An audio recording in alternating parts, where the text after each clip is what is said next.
Assalamualaikum warahmatullahi wabarakatuh. Waalaikumsalam warahmatullahi wabarakatuh. Bismillahirrahmanirrahim. Alhamdulillahi rabbil alamin. Wal aqibatu lil muttaqin. Wala udwana illa 'alal zalimin. والصلاة والسلام على أشرف الأنبياء والمرسلين سيدنا ومولانا محمد وعلى آله وأصحابه المجاهدين الطاهرين أما بعد. Saudara-saudara kaum muslimin rahimakumullah. Salah satu kelebihan makhluk bernama manusia, yaitu bahwa Allah subhanahu wa ta'ala menghiasi hidup manusia ini dengan syahwat, atau yang lazimnya kita sebut sebagai hawa nafsu. Inilah tenaga yang merupakan daya dorong yang melahirkan dinamika dalam kehidupan manusia, yang menyebabkan terus-menerus terjadinya perkembangan dalam sejarah peradaban dan kehidupan manusia. Hawa nafsu bisa melambungkan seseorang kepada puncak kejayaan, dan hawa nafsu dapat menenggelamkan seseorang ke dasar jurang kehancuran yang paling dalam. Pada surah Ali Imran ayat 14, Allah subhanahu wa ta'ala berfirman, A'udzu billahi minasy syaithanir rajim. Zuyyina lin-nasi hubbus syahawati minan nisa'i wal banin wal qanatiril muqantarati minadh dhahabi wal fiddah wal khailil musawwamati wal an'ami wal harth. Dzalika mata'ul hayatid dunya. Wallahu indahu husnul ma'ab. Mari kita perhatikan ayat ini lebih dekat lagi. Allah subhanahu wa ta'ala menjelaskan, Zuyyina linnasi hubbus syahawat. Makhluk manusia itu dihiasi dengan hawa nafsu. Dengan kata lain, hawa nafsu adalah perhiasan. Manusia tanpa hawa nafsu sama saja dengan orang yang tidak berhias, monoton, tidak mempunyai perkembangan dalam gerak kehidupannya. Tetapi kalau hawa nafsu adalah perhiasan, maka jika kita berbicara soal perhiasan, ada dua hal yang harus menjadi catatan pokok. Pertama, kapan satu perhiasan boleh kita pakai? Yang kedua, di mana perhiasan itu harus kita pakai? Kalau saudara berdandan rapi, pakai sepatu dengan kaos kaki, celana, jas, pakai dasi segala macam, tapi itu saudara lakukan pada saat saudara akan pergi ke WC, maka saudara sudah memakai perhiasan tidak pada waktu yang tepat. Begitupun sebaliknya, kalau jam tangan saudara pakai di kaki, kopiah saudara pasang di kaki, lalu sepatu naik ke atas jidat, maka saudara memakai perhiasan tidak pada tempatnya yang tepat. Demikian juga sifat yang bernama nafsu. Kapan dia boleh diperturutkan, di mana dia boleh disalurkan, adalah tugas daripada agama untuk mengatur syahwat atau hawa nafsu. Lihatlah kehidupan malaikat. Malaikat makhluk yang diciptakan Allah tanpa hawa nafsu.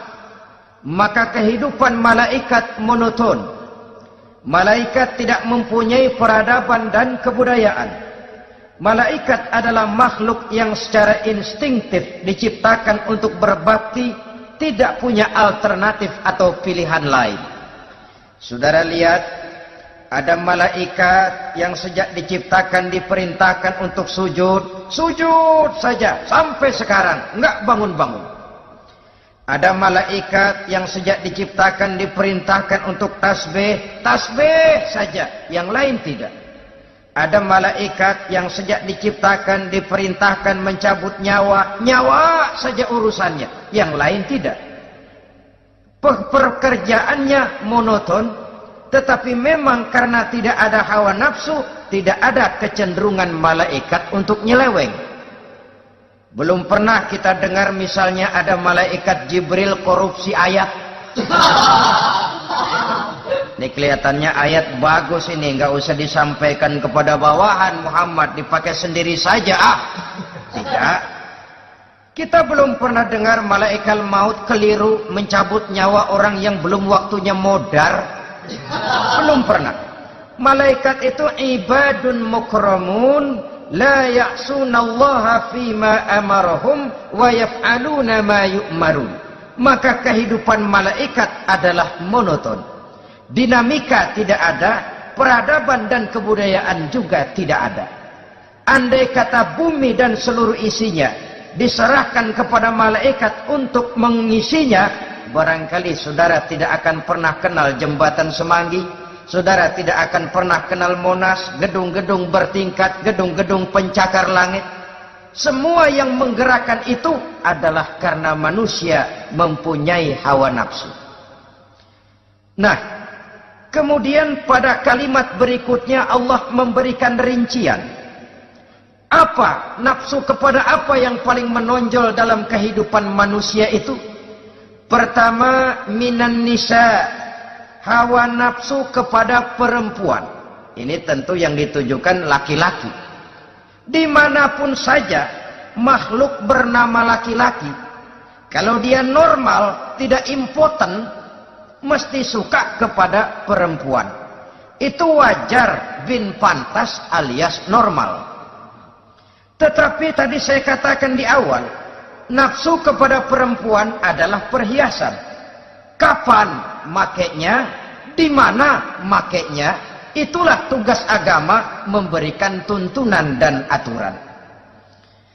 Saudara-saudara kaum muslimin rahimakumullah, nafsu kepada wanita dapat mengantarkan seseorang kepada puncak kejayaan, tapi nafsu kepada wanita bisa menenggelamkan seseorang ke jurang kehancuran. Bergantung kepada latar belakang apa yang mendorong timbulnya syahwat tadi. Dengan kata lain, motivasi syahwat tadi digerakkan oleh iman dan ketakwaan, atau semata-mata karena memang syahwat yang merupakan kendaraan iblis. Penyelewengan pertama yang terjadi dalam sejarah kehidupan manusia adalah penyelewengan yang dilakukan oleh Nabi Adam alaihi salam pada saat ia memetik buah khuldi. Kenapa itu dilakukan oleh Nabi Adam? Karena terdorong oleh rasa sayang dan cinta kepada istrinya Hawa. Sebenarnya Hawa lah yang merajuk, Siti Hawa lah yang membujuk, dan Nabi Adam oleh karena syahwatnya kepada istrinya memperturutkan bujukan Siti Hawa itu. Peristiwa Nabi Adam ribuan tahun yang lalu akan terus relevan sampai ke zaman kita sekarang ini. Berapa banyak orang-orang yang karena terlalu ingin menyenangkan istrinya, lalu tidak segan-segan melakukan perbuatan yang menyimpang, baik itu merugikan orang lain, merugikan masyarakat, bahkan merugikan bangsa dan negaranya. Seorang pedagang tidak akan segan-segan menipu. Sebaliknya pun begitu. Tidak jarang wanita di dalam kelemahannya bisa menenggelamkan dunia. Seorang suami yang jujur, polos, lugu, sederhana bisa jadi koruptor ulung karena didorong-dorong oleh istrinya. Istrinya barangkali bisa saja dibakar-bakar oleh tetangganya. Suaminya jujur, sederhana, kepala bagian, tempatnya basah tapi melarat. Istri rupanya tidak sabar melihat gaya hidup yang makin konsumtif, persaingan yang makin tajam. Suaminya dikipas-kipasin. Kata istrinya, "Bang, tetangga sebelah kita lakinya pegawai kecil, Bang, tapi gelangnya kayak pelek beca. Abang ini kepala bagian tidak bisa membelikan saya macam itu, percumalah." Kata suaminya, "Ya bagaimana, Bu, gaji saya cuma segitu-gitunya. Ya namanya kepala bagian, apaan, kayak sabet dulu." Kalau sudah berpikir ke arah ini, artinya sudah ngipasi suaminya untuk melakukan tindakan yang tidak wajar. Saudara-saudara kaum muslimin rahimakumullah, sejak zaman klasik sampai kepada zaman kita sekarang ini, kita melihat kecenderungan syahwat kepada wanita ini. Julius Kaisar yang katanya gagah perkasa, ternyata tunduk di bawah kaki Cleopatra. Napoleon Bonaparte, the Lion of Europe, singa daratan Eropa, luas kekuasaannya, gagah perkasa tentaranya, kepada siapa dia tunduk? Ke bawah kakinya Margaret Josephine.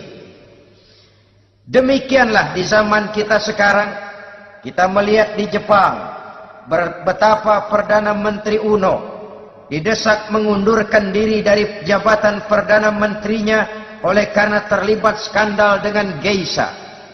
Kita juga melihat di Amerika betapa Senator Gary Hart dari Partai Demokrat yang masih muda, jenius, diharapkan masa depan Amerika lahir dari tangannya, terpaksa mengundurkan diri dari calon presiden oleh karena terlibat skandal dengan Donna Rice. Kita juga menyaksikan betapa parlemen dan kabinet di Inggris sempat geger oleh karena skandal Pamela Bordes, pelacur kelas kakap yang melanglang buana mencari sasaran-sasaran kakap. Ini adalah kisah kejatuhan yang diakibatkan oleh hubbus syahawat minan nisa. Oleh karenanya benar jika Nabi kita menyatakan an-nisa'u imadul bilad, wanita adalah tiang negara. Jikalau baik wanita, baik negara. Jikalau rusak wanita, hancur negara. Kalau syahwat kepada wanita cuma semata-mata karena syahwat, maka seorang laki-laki akan memandang wanita cuma sekedar alat pemuas hawa nafsu. Nilainya rendah. Sedangkan agama kita mengajarkan ma akraman nisa'a illa karimun wa ma ahanan nisa'a illa laimun, kata Nabi. Tidak akan menghormati kaum wanita kecuali orang-orang yang terhormat, dan tidak akan merendahkan derajat kaum wanita kecuali memang orang-orang yang rendah moralnya. Dengan kata lain, apabila syahwat minan nisa ini dilandasi dengan semangat iman dan ketakwaan, maka kehidupan Rasulullah sallallahu alaihi wasallam sungguh menjadi figur dan contoh dalam kehidupan kita. Perkawinannya bukan karena wajah yang cantik semata-mata, tapi lebih merupakan nilai ibadah kepada Allah Subhanahu wa ta'ala. Dengan demikian, kecenderungan kepada hubbus syahawat minan nisa dikontrol oleh nilai iman. Barometernya, tolok ukurnya adalah iman. Di zaman sekarang banyak kasus kawin campur yang pada akhirnya akan membingungkan kita sendiri.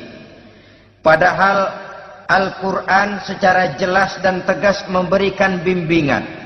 Orang itu kalau sudah, kata Imam Syafi'i, wa ainur ridha an kulli aibin kalilatun kama anna aina suhti tubdil masawiya.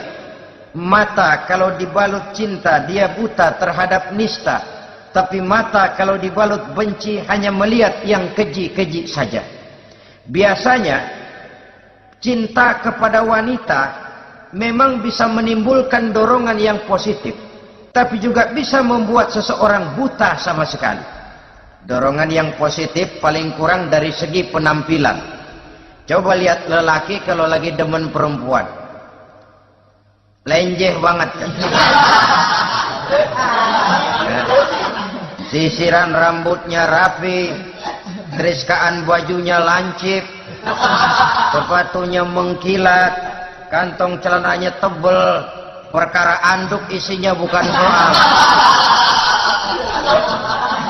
Yang penting kan gaya. Lalu dinamis, kreativitasnya ada saja timbul.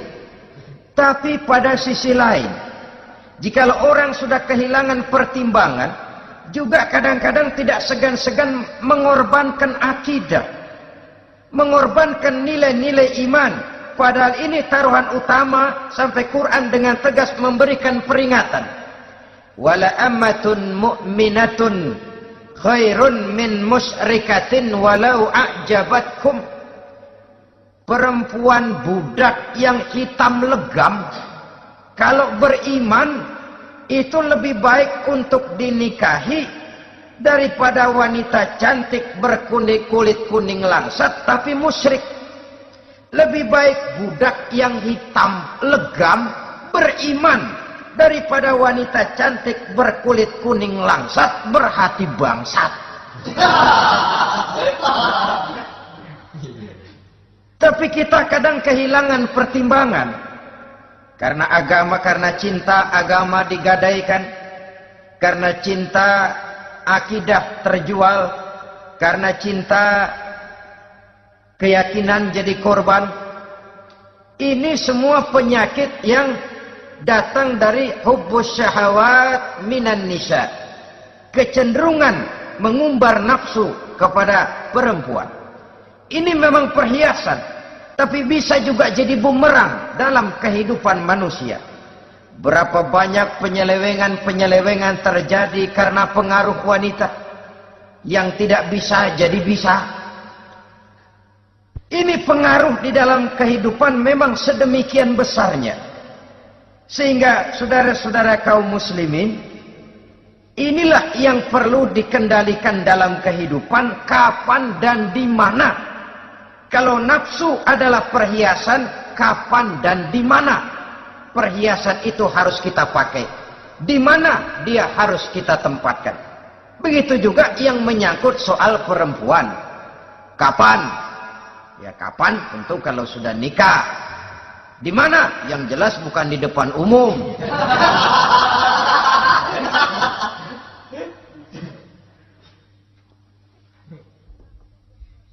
Ini nafsu yang pertama, minan nisa. Yang kedua, wal banin. Dihiasi juga manusia dengan kecintaan kepada banin. Makna banin di sini ay al-aulad, anak-anak laki. Kenapa disebut banin, anak-anak laki? Karena pertama, sering anak laki itu lebih jadi kebanggaan buat orang tuanya ketimbang anak perempuan. Sebabnya apa? Pertama, faktor nasab. Silsilah lebih kuat kepada laki-laki ketimbang perempuan. Yang kedua, faktor cita-cita. Orang tua kalau punya anak laki-laki, cita-citanya panjang. Nak, kau nanti jadi dokter ya. Nak, jadi insinyur ya. Nak, jadi pilot ya. Nak, jadi pengusaha ya. Nak, jadi presiden ya. Tapi kalau dia punya anak perempuan, paling, ya nak, mudah-mudahan nanti kamu dapat jodoh orang baik nak. Dapat jodoh orang soleh. Saudara-saudara, yang ketiga, anak perempuan itu kalau sudah berkeluarga, biasanya pindah kepada lingkungan keluarga lain. Sehingga orang berkata, punya anak perempuan banyak sebenarnya seperti agen. Artinya ada yang mau bawa, kan begitu. Ada yang minta, ambil. Ada yang berminat, buntel. Paling dia nengokin orang tuanya ya lebaran. Ya syukur kalau sebulan sekali atau seminggu sekali. Tapi minimnya kan lebaran. Dengan demikian dari garis nasab ini lebih kuat al-banin ketimbang al-banat. Manusia dihiasi dengan kecintaan kepada anak-anak. Sering karena terlalu cinta kepada anak, kita menjerumuskan anak. Terlalu sayang kepada anak, segala maunya kita perturutkan tanpa kendali dan kendala. Akhirnya sifat yang demikian itu malah mendorong anak untuk manja, tidak percaya kepada kemampuan yang dimilikinya, selalu mengandalkan kepada kebesaran, kemampuan daripada orang-orang yang dibanggakannya itu, dan dalam kondisi demikian kedewasaan dan tanggung jawabnya akan lambat berkembang. Maka Allah Subhanahu wa ta'ala memperingatkan bahwa harta dan anak bisa menjadi fitnah. Dalam ayat lain Allah juga memperingatkan, ya ayyuhalladzina amanu la tulhikum amwalukum wa auladukum an zikrillah. Wahai orang-orang yang beriman, jangan sampai hartamu dan anak-anakmu memalingkan kamu daripada mengingat Allah. Jangan sampai kesibukanmu kepada anak dan harta benda menyebabkan kamu sampai lupa mengingat Allah Subhanahu wa ta'ala. Berapa banyak manusia yang tenggelam dengan melupakan Allah, jauh dari agama, jauh dari tuntunan syariat, oleh karena disibukkan oleh persoalan anak dan persoalan harta benda.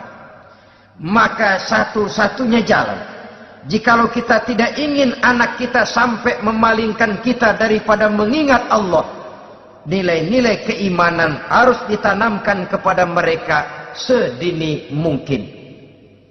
Dengan bekal ini, maka mereka, anak-anak kita, insya Allah tidak akan membuat kita orang-orang tua ini berpaling daripada mengingat Allah, berpaling daripada kehidupan beragama.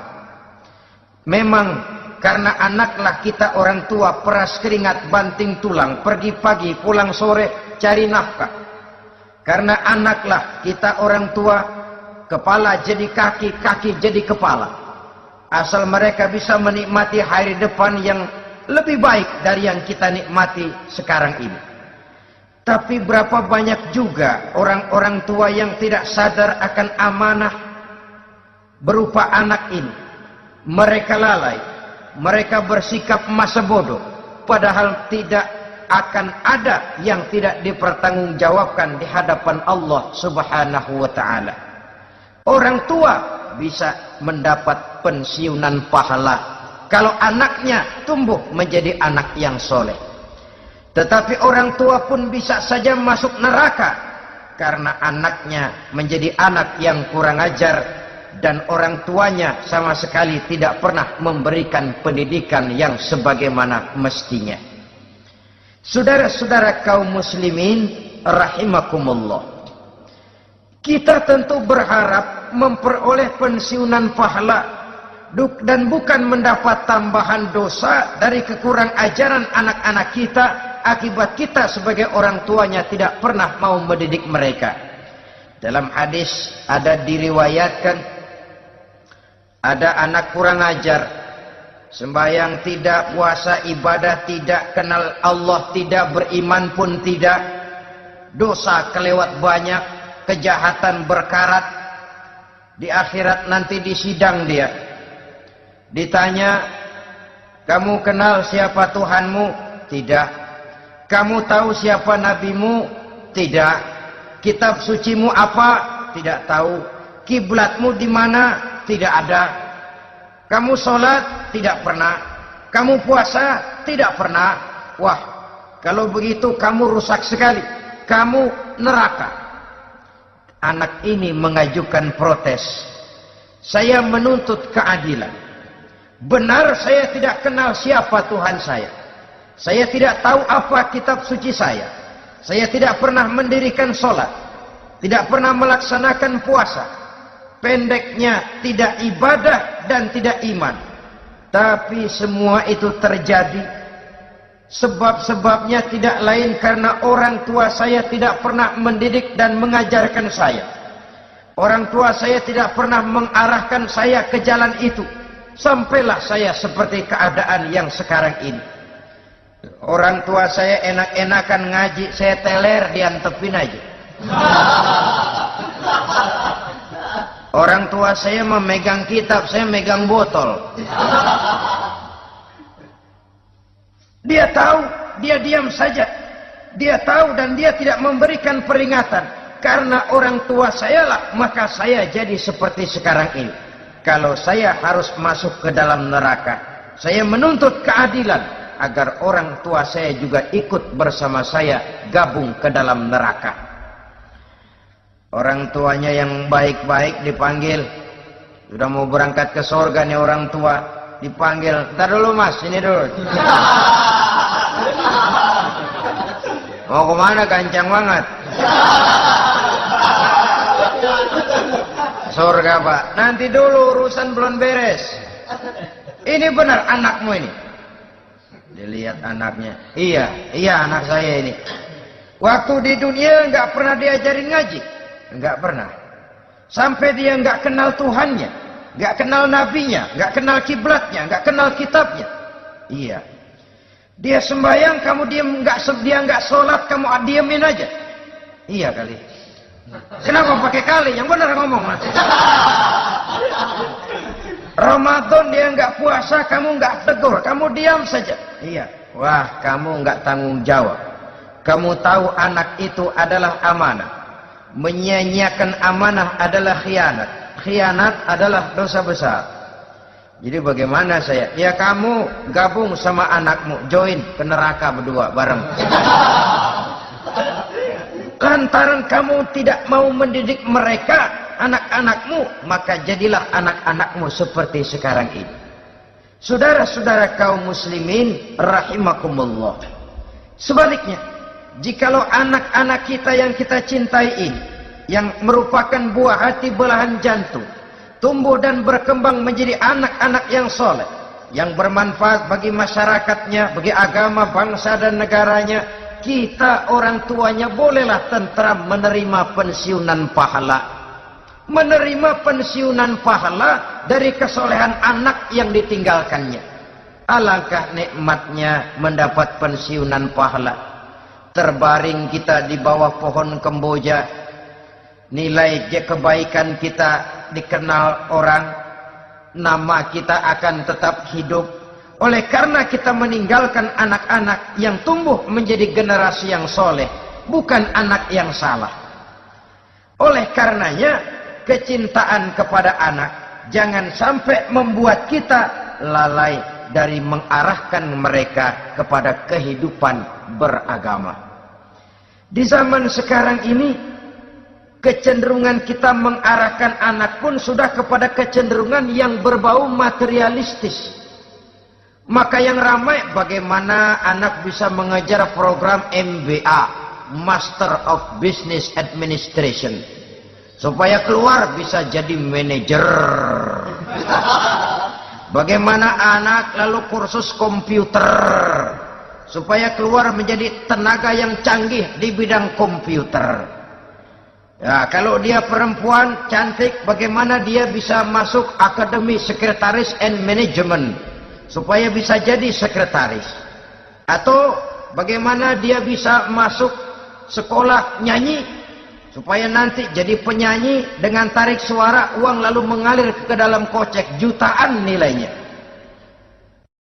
Maka yang ramai pun hal-hal yang semacam itu. Dalam pada itu, pengajian, kursus-kursus keagamaan, studi-studi klub yang membicarakan masalah-masalah agama, ramainya kadang-kadang kalau bulan Ramadan, dianggap training center.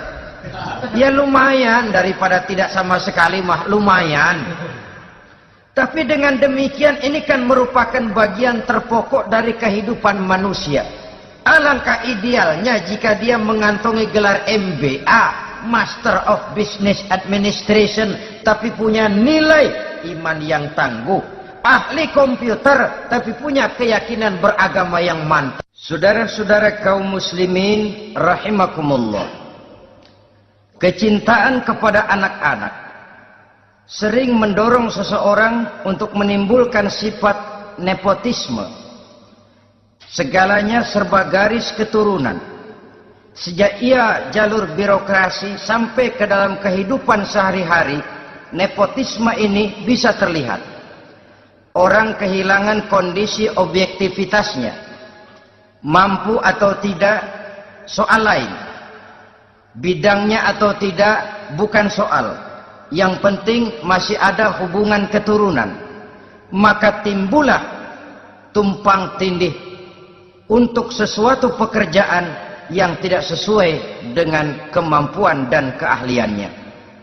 Di desa-desa kita melihat masjid, ketua masjid bapaknya, bendahara anaknya, sekretaris mantunya, Bilal besannya, kul beduk engkongnya. Pokoknya asal masih ada garis keturunan, masuk, tidak, minggir. Ini pada akhirnya kurang menciptakan pemerataan kesempatan. Iyalah kalau profesinya, tapi kan jarang yang demikian itu. Kita boleh cinta kepada anak-anak kita, tapi jangan lalu mempergunakan posisi yang kebetulan kita gunakan untuk menempatkan anak-anak kita lebih dari kemampuan yang mereka miliki. Nepotisme yang lahir, sehingga ini bukan saja tidak mendidik, tapi mengakibatkan terjadinya tumpang tindih. Tidak lagi berprinsip the right man on the right job, bahwa orang harus ditempatkan sesuai dengan keahliannya, tapi kita sudah berpikir subjektif, ahli atau tidak ahli, asal masih berbau keturunan, ayo silahkan. Nepotisme yang akan lahir. Oleh karenanya, mencintai anak adalah sesuatu yang merupakan perhiasan di dalam kehidupan. Wajar, tetapi harus kita menempatkannya sesuai dengan semestinya. Ini yang kedua. Yang ketiga, nafsu yang menghiasi hidup manusia itu adalah nafsu kepada wal qanatiril muqantarati minadz zahabi wal fiddah. Al-qantarah ay al-malul katsir. Kecintaan, kesenangan, nafsu kepada harta benda yang banyak daripada emas dan perak. Ini tentu sesuai dengan situasi dan kondisi. Kecintaan untuk mengumpulkan harta benda yang sebanyak-banyaknya, baik itu berupa emas, baik itu berupa perak. Ini cuma penyebutan beberapa jenis dari kecenderungan manusia kepada harta benda. Bukankah sering dikatakan orang bahwa manusia di dalam berhadapan dengan harta itu seperti meminum air laut. Makin diminum, makin kering tenggorokan, makin haus kita dibuatnya. Apabila watak ini kita perturutkan, maka manusia tidak akan pernah kenal puas, tidak akan pernah kenal cukup. Nabi kita memberikan peringatan. Lau anna libni Adam wadiyani min zahabin labtagha lahuma thalisan wa la yamla'u jawfa ibni Adam illa turab. Andai kata manusia mempunyai dua buah ladang yang seluruhnya berisi emas, akan puaskah manusia? Tidak. Mereka akan cari ladang emas yang ketiga. Wala yamla'u jawfa ibni Adam illa turab. Sungguh mulut manusia ini tidak akan pernah penuh terisi kecuali kalau sudah disumpal dengan tanah. Artinya kalau sudah dia dipendam di liang lahat baru cukup. Tetapi sepanjang dia masih bergerak, masih hidup dan bernyawa, masih bisa berusaha dan berbuat, dia tidak akan pernah mengenal puas. Ini akan mendorong manusia terjebak kepada menghalalkan segala cara untuk mencapai tujuan. Yang penting kaya, kan begitu. Dan cepat. Sebab sekarang orang sering motong kompas. Yang penting kan cepat kaya. Soal cara, kalau jujur aja mah, sampai kapan mau kaya? Perkara itu renten, bukan soal. Perkara itu judi, tidak jadi masalah. Perkara itu korupsi menyangkut hak orang banyak, bukan soal. Yang penting cepat kaya. Dan anehnya lagi, tidak malu menumpuk kekayaan dengan cara yang tidak wajar. Ya kan orang hidup bermasyarakat tuh bisa dianalisa tuh. Emang usahanya apa sih? Gajinya sebulan berapa sih? Kok bisa gitu-gitu bener sih? Dari mana sih? Secara langsung orang tidak berani bertanya, tapi dari mulut ke mulut akhirnya tersebar jadi rahasia umum. Si Ano kan punya ano, dia ano, anonya seano. Ini bisa jadi bahan pertanyaan dalam kehidupan, akhirnya jadi gunjingan. Orang sudah tidak terlalu peduli dari mana kekayaan itu diperoleh, yang penting kaya. Dengan menghalalkan segala macam cara, terjebaklah ke dalam cara-cara mafia, terjebaklah ke dalam cara-cara yang tidak wajar, tidak bijaksana, memperkuat klik, clean, dengan menghantam yang lain. Saudara-saudara kaum muslimin rahimakumullah, bahwa manusia punya nafsu ingin kaya itu boleh. Boleh. Agama memberikan tuntunan, memberikan aturan. Tidak hanya sekedar asal kaya, tidak hanya sekedar asal banyak harta. Malahan hadis menyatakan, kalau saudara diberikan umur panjang, pertanyaan akhirat cuma satu kok. Umurmu kau habiskan di mana? Kalau saudara diberikan amanah berupa ilmu pengetahuan, pertanyaan akhirat juga cuma satu kok. Ilmumu kau amalkan untuk apa? Tapi kalau kita diberikan amanah berupa harta benda, pertanyaan akhirat itu dua. Min aina iktasabahu wa fima anfaqahu. Dari mana hartamu kau dapat, kemana hartamu kau belanjakan. Dari mananya ditanya, kemananya juga ditanya. Depan belakang ditanya. Dan kalau mempergunakan harta untuk kesenangan syahwat, orang berani bukan main. Tapi kalau untuk kepentingan agama, yang hakikatnya untuk kepentingan dirinya sendiri, berat seperti nyabut bambu dari ujung.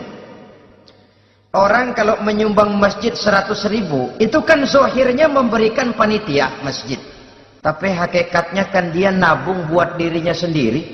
Seolah-olah dia cuma berkata, Pak, tolong saya titip 100.000, ini untuk kepentingan saya di akhirat nanti. Silakan uangnya mau dibelikan semen, pasir, kaca, pintu, jendela, silakan. Saya cuma titip, ini untuk saya di akhirat nanti. 100.000 Pak. Zohirnya dia memberikan kepada panitia masjid, madrasah, pesantren, yatim piatu. Hakikatnya dia nabung buat dirinya sendiri di akhirat. Malah tabungan ini bukan SDSB namanya, SDBS. Sumbangan dana berhadiah surga. Itu SDBS namanya. Sekarang orang mengejar SDSB, lalu berat mengejar SDBS. Sumbangan dana yang berhadiah surga langsung dari Allah Subhanahu wa ta'ala.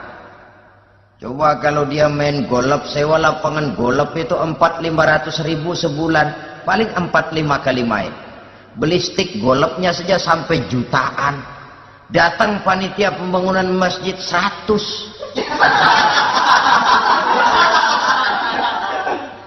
Minta didoain masuk surga lagi. Surga 100.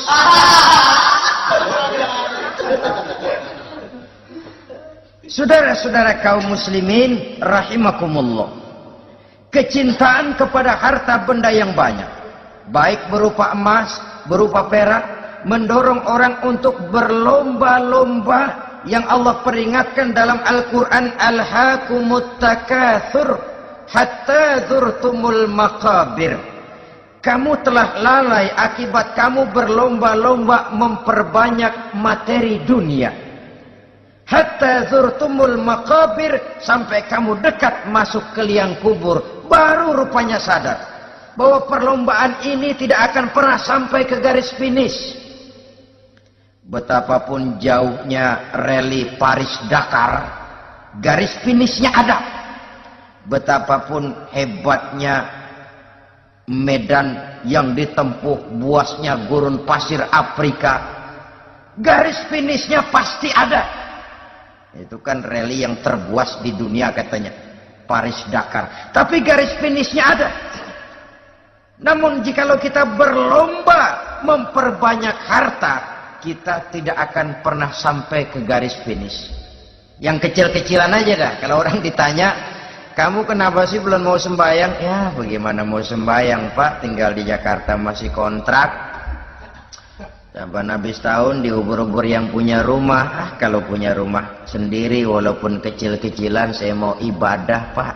Ya, diberikan rezeki oleh Allah bisa bikin rumah walaupun kecil-kecilan. Belum juga mau sembahyang. Kok belum juga sembahyang?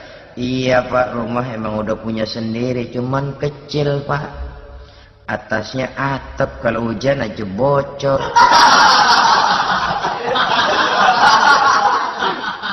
Kalau bisa bikin rumah yang permanen Pak, tenang, saya ibadah, sembahyang saya rajin. Iyalah, diberikan rezeki, bisa bikin rumah permanen.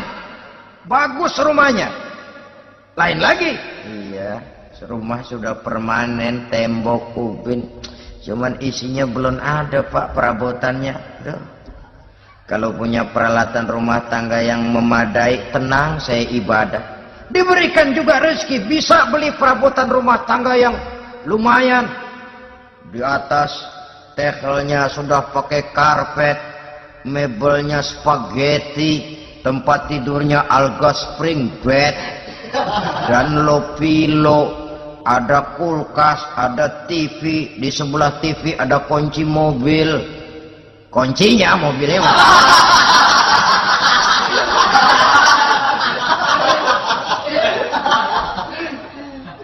Bagaimana? Sekarang sudah cukup perabotan? Perabotan sudah ada Pak, cuman kendaraan belum punya ini.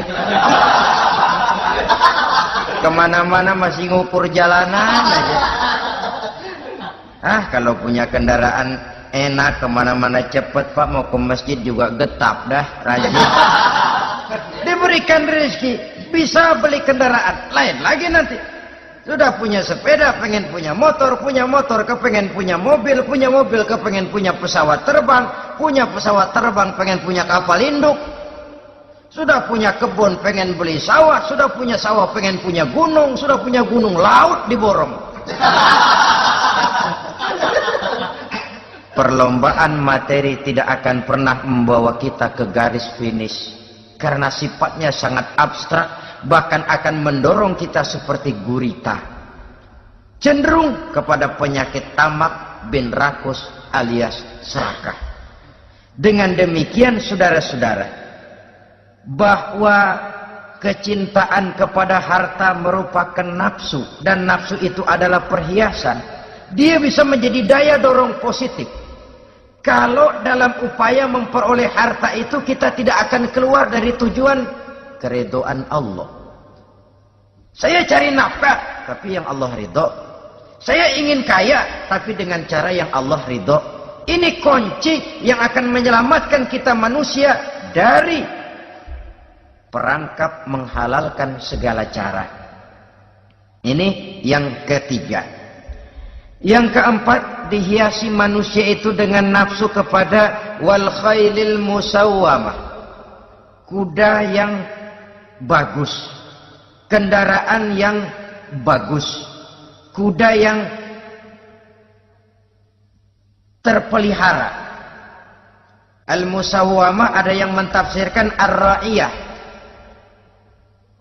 Ar-ra'iyah itu yang digembalai. Binatang ternak, kuda yang digembalai atau kuda yang diikat.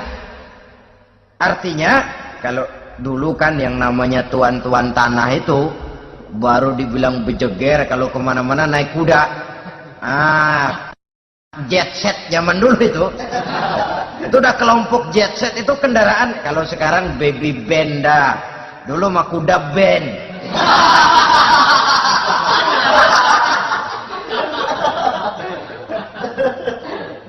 Manusia punya kecenderungan suka kepada kendaraan. Apalagi di zaman sekarang ini, wah, iklan-iklan itu kan sangat menggoda kita. Melayani segala macam bentuk penjualan. Nah, ini lalu terangsang biar duit cekak. Kalau udah ngebaca itu, wah, berani banget dah. Tahu duit nggak mungkin cukup, tapi begitu baca melayani segala macam bentuk penjualan dengan fasilitas ringan. Nah, jadi dah. Jadi juga punya mobil, jadi dah. Perkara utang itu bakal nyekek leher, bukan soal. Kasihan saudara-saudara kita di daerah-daerah yang terjebak kepada iklan-iklan merangsang yang akhirnya di luar kemampuan. Sehingga terjebak pada saat dia harus mengembalikan kredit, dia tidak mampu, barang disita, uang hangus, nyengir.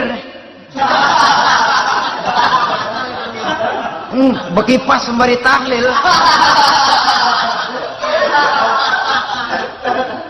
Habis arang besi binasa. Bahwa kita menginginkan kendaraan yang serba baik, silahkan. Tiap akhir tahun ganti merek, keluar yang baru, ganti lagi. Itu kalau orang yang mampu. Buat kita yang tidak mampu, kenapa tidak bersyukur melihat yang lebih rendah di bawah kita? Alhamdulillah kita punya mobil, tangga kita cuman punya motor.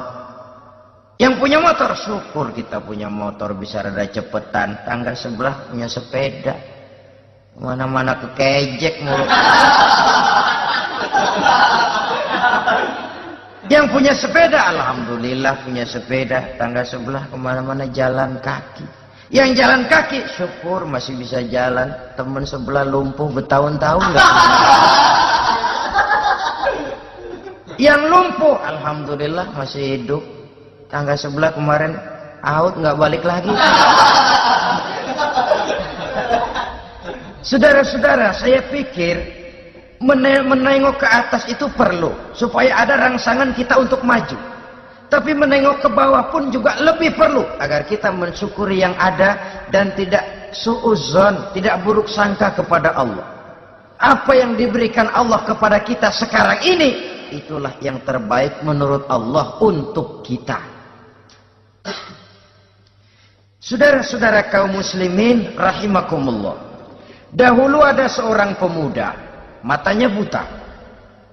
Dia mengeluh, ya Allah, kenapa saya dilahirkan dalam keadaan buta? Apa dosa saya? Apa salah saya? Andai kata saya tidak buta, saya melihat keindahan alam ini, saya lebih akan bersyukur kepadamu ya Allah. Nah sudah, dia berburuk sangka kepada Allah. Satu hari, ini Raja Baduy di pedalaman mengerahkan tentaranya menculik anak-anak muda. Ini Raja Baduy ini kanibal, artinya suka makan daging manusia. Anak-anak muda ini diculik. Yang masih muda-muda ya, kalau kambing muda itu kan di sop rada sedap. Rupanya ini Raja kanibal ini begitu. Anak-anak muda termasuk ya pemuda yang buta tadi itu kena culik. Ya sudah diculik, rawatlah di istana raja ini, diberikan pakaian bagus, dikasih makan serba enak. Sebab apa? Supaya badannya gemuk.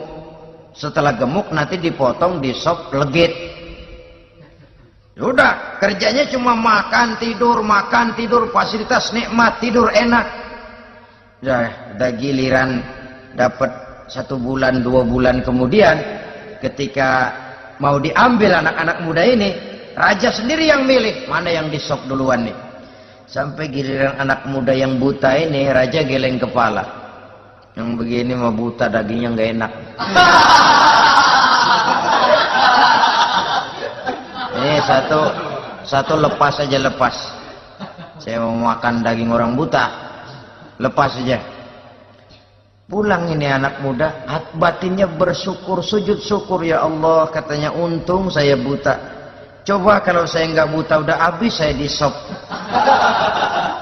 2 bulan yang lalu dia mengeluh, ya Allah, kenapa saya dilahirkan dalam keadaan buta? Sekarang dalam pulang ke rumah, perjalanan menuju ke rumah, dia berkata, alhamdulillah, andai kata saya tidak buta, habis badan saya disop oleh raja yang kanibal tadi. Saudara-saudara kaum muslimin rahimakumullah. Jadi dengan demikian pola hidup yang konsumtif sesungguhnya sangat tidak mendidik apabila dilatar belakangi oleh kemampuan yang tidak menunjang. Dengan demikian setidaknya mendidik orang untuk berkhayal. Anak-anak muda sama merek mobil ngerti banget dah, punya kagak? Ini BMW model terakhir nih, Nih, kemarin gue ngeliat di sana gue megang rame.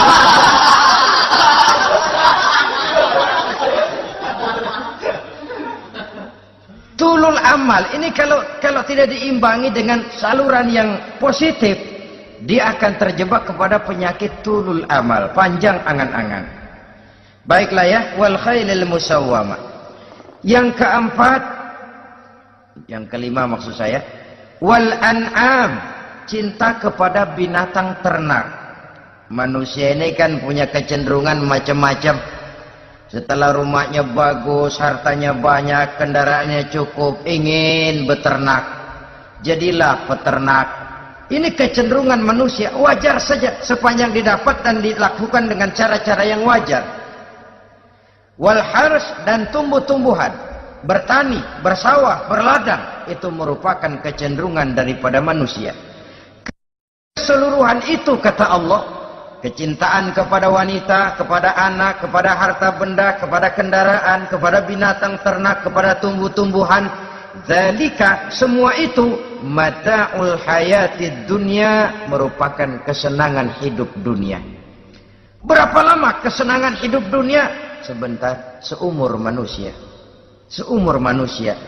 Bahkan kadang-kadang pada saat dia masih hidup pun orang tidak sepenuhnya sempat menikmati kesenangan hidup dunia.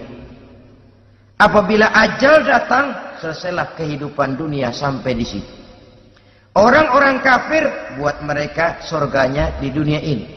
Bila kehidupan di dunia selesai, selesailah sudah surganya sampai di situ. Kesemua itu kata Allah merupakan kesenangan daripada kehidupan di dunia. Wallahu indahu husnul ma'ab, dan Allah mempunyai tempat kembali yang sangat baik. Nah, setelah Allah menjelaskan semua itu, pada ayat yang ke-15 Allah memberikan jalan keluarnya. Memperturutkan nafsu kepada wanita, anak-anak, harta benda, kendaraan, binatang ternak. Bijaksanakah itu? Dalam ayat ke-15 surah Ali Imran ini Allah memberikan penjelasan tuntas.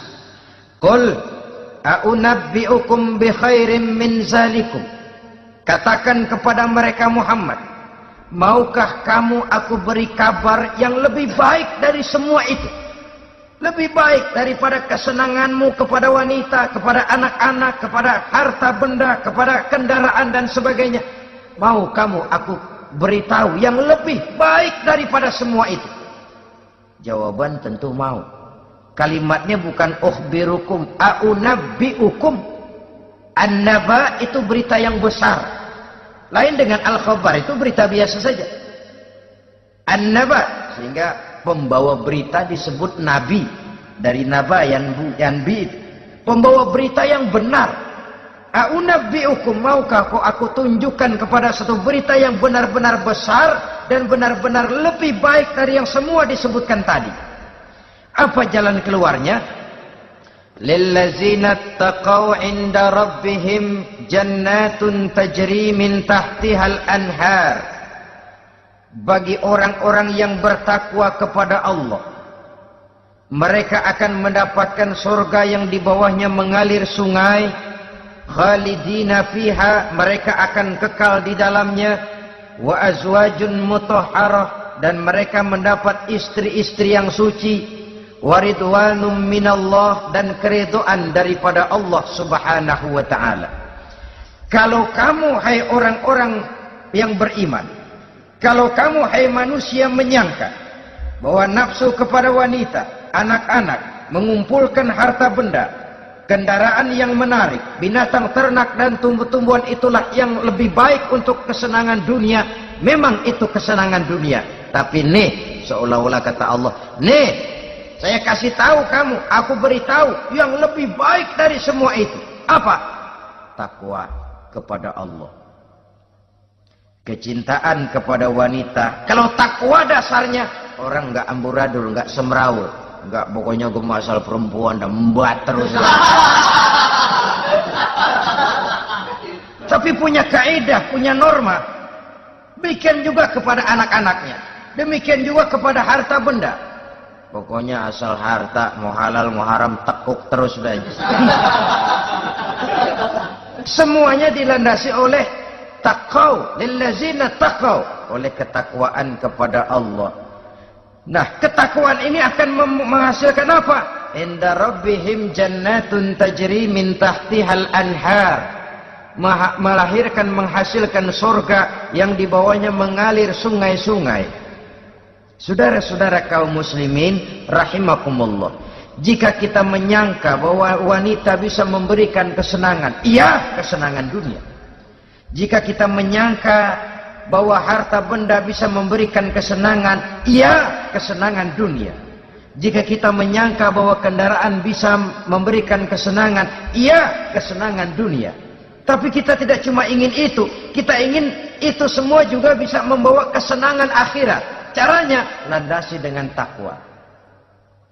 Kesenangan kepada wanita didasari dengan takwa. Maka jangan jadikan wanita cuma sekedar alat pemuas hawa nafsu. Kesenangan kepada anak-anak dilandasi dengan takwa. Maka anak-anak diarahkan kepada jalan yang diridhoi Allah. Kesenangan kepada kendaraan dilandasi dengan takwa, maka kendaraannya selalu mengarah berjalan menuju jalan takwa, diridhoi oleh Allah Subhanahu wa taala. Kalau tidak, tuh mobil asal lempengan Ancol gancang banget dah. Tapi giliran dihadapin ke masjid, mogok melulu. Urusan ngaji ada aja halangannya tuh kendaraan. Tapi kalau untuk urusan maksiat, ngebut benar-benar. Dilandasi dengan ketakwaan. Sehingga dengan demikian, tidak hanya sekedar surga di dunia ini, tapi lebih-lebih di surga di akhirat nanti. Khalidina fiha, kekal. Kalau dunia ini kan zillun zail, bayangan. Hari ini kita jaya, besok kita bangkrut. Siapa yang mau menghalangi? Hari ini kita melambung, besok kita nyungsep. Siapa yang bisa menarik? Tidak kekal, berubah, temporer, relatif. Di sana, kebahagiaan yang dilandasi dengan takwa ini sudah surga, kekal di dalamnya, azwajun mutahharah. Dapat istri-istri yang suci. Suci dalam arti belum pernah dijamah orang lain. Suci dalam arti tidak pernah terkena halangan, seperti men misalnya, baik menstruasi atau mencret, itu tidak. Azwajun mutahharah. Konon makna mutahharah ini ya artinya juga bisa selalu gadis, bidadari itu, selalu perawan, tidak pernah janda, walaupun tiap hari dipakai, perawan terus. Dan yang lebih penting, waridwanum minallah, mendapat ridho dari Allah Subhanahu wa taala. Jadi hawa nafsu dengan motivasi takwa, itulah sesungguhnya yang dikehendaki oleh Ali Imran ayat 14 dan 15. Dengan demikian, manusia dengan ketakwaannya mengendalikan hawa nafsu dan bukan malah dikendalikan oleh hawa nafsunya. Sehingga dengan demikian seluruh fasilitas yang dimilikinya, baik itu berupa istri, anak, kendaraan, binatang ternak, harta benda, tanam-tanaman, seluruhnya semakin meningkatkan ketakwaannya kepada Allah Subhanahu wa taala. Mudah-mudahan kita bisa mencapai tingkat ini di mana kita hidup mampu dan sanggup mengendalikan nafsu, bukan malah dikendalikan oleh hawa nafsu. Terima kasih dan mohon maaf. Wassalamualaikum warahmatullahi wabarakatuh. Waalaikumsalam warahmatullahi wabarakatuh.